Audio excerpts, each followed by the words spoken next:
7 days in luxury versus 7 days in a hostel? Which one costs more? I'm back with another social experiment. And this time I decided to spend 7 days in a luxury hotel to see how much it costs versus 7 nights in a hostel to see which one is actually cheaper. The luxury hotel that I chose to stay at is called Grand Millennium Bangkok. It's 5-star.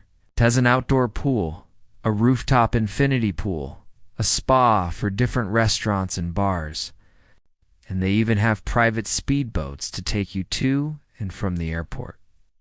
The room itself is over the top. It has a king-size bed, 24-karat gold Versace plates, a huge bathroom, and a separate living room area. On the other hand, I chose to stay at a hostel called Lube D Bangkok. This hostel has been renovated recently, and it's considered one of the best hostels in the city. They have 2 swimming pools, one on the rooftop and one on the ground floor.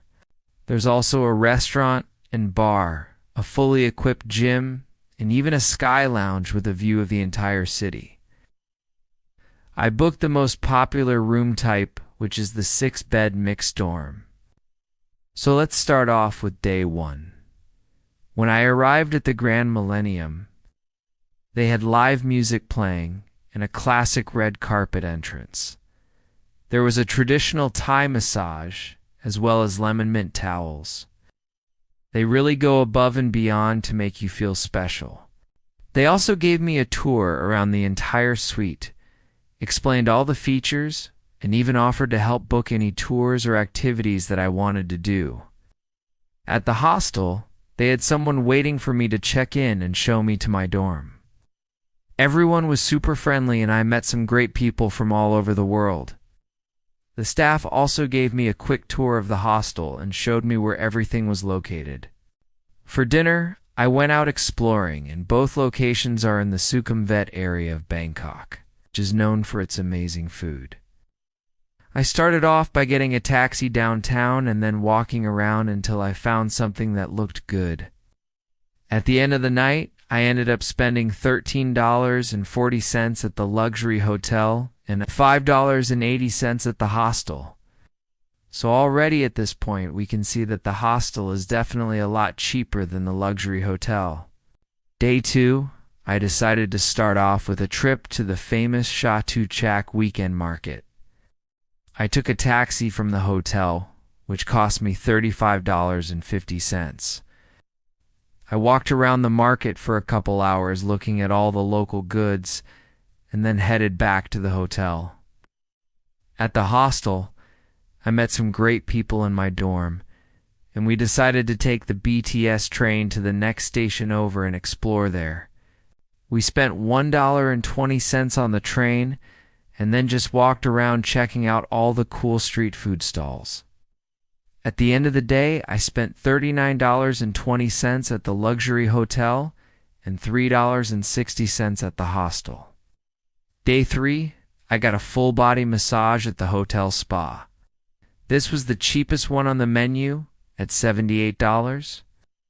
It was nice to get pampered, but I think I will try a street massage next time, because those are apparently really good here.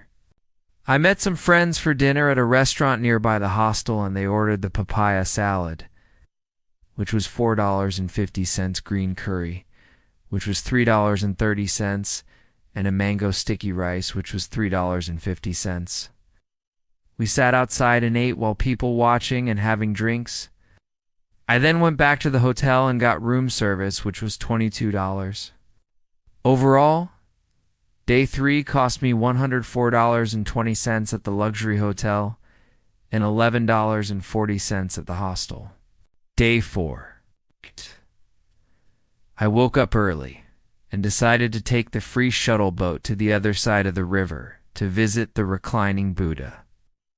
After that, I visited the Grand Palace and the Wat Phra Kaew, which is the temple that houses the famous Emerald Buddha.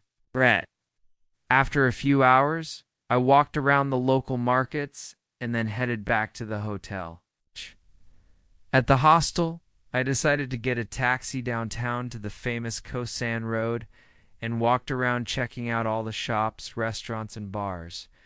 At the end of the day, I spent $37.50 at the luxury hotel and $5.50 at the hostel. Day 5, I decided to take a day trip to the floating markets. This is one of the most popular things to do in Bangkok, and it's definitely worth a visit. I hired a long-tail boat for $150 to take me around the entire market. Then I went back to the hotel and spent the afternoon relaxing by the pool. That night, I met some people from the hostel, and we went to this cool rooftop bar that had live music and dancing. At the end of the day, I spent $185.50 at the luxury hotel and $8.70 at the hostel. Day 6, I visited the MBK shopping mall, which is one of the largest malls in Bangkok. I walked around checking out all the local goods and then headed back to the hotel to relax.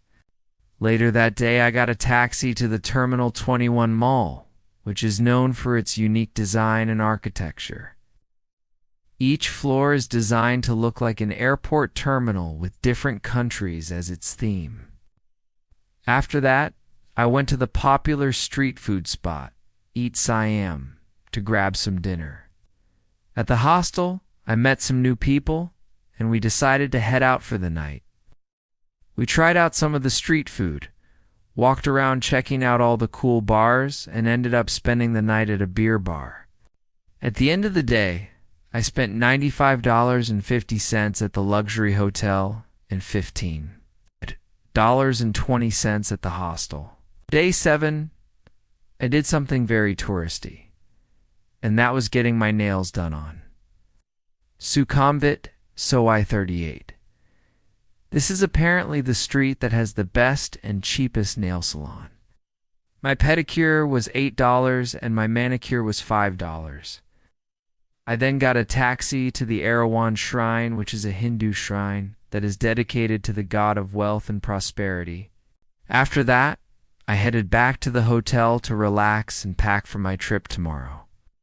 That night, I went out for dinner and met some friends at a restaurant. We shared a bottle of wine, which was $32, and then split the bill. For my meal, I had the beef carpaccio, which was $14.50. I then went back to the hotel and packed for my trip to Malaysia tomorrow. At the hostel, everyone in my dorm decided to head out for one last night in Bangkok. We celebrated our friend's birthday, drank some beers, and danced the night away. Overall, my last night in the hostel cost me $7.50, and my last night at the luxury hotel cost me $96.50. Now let's add up the totals. 7 nights in the luxury hotel cost me $698.15, and 7 nights in the hostel cost me $78.75. So what does this mean? If you want to travel in luxury, then staying at a place like the Grand Millennium is definitely the way to go. But if you're on a budget and you don't mind sharing a room with other people, then staying at a hostel is a much cheaper option. In fact, I enjoyed my stay at the hostel so much that I've decided to switch my plans and continue traveling through Southeast Asia in hostels. I'm going to try to stay in a hostel in every country that I visit, so stay tuned for that. Alright guys, now it's time for the big question. What do you think? Which one do you think is cheaper? Let me know in the comments below. If you liked this video, be sure to give it a thumbs up and hit that subscribe button. And check out the links in the description for cheap flights, hotels, cars, and more.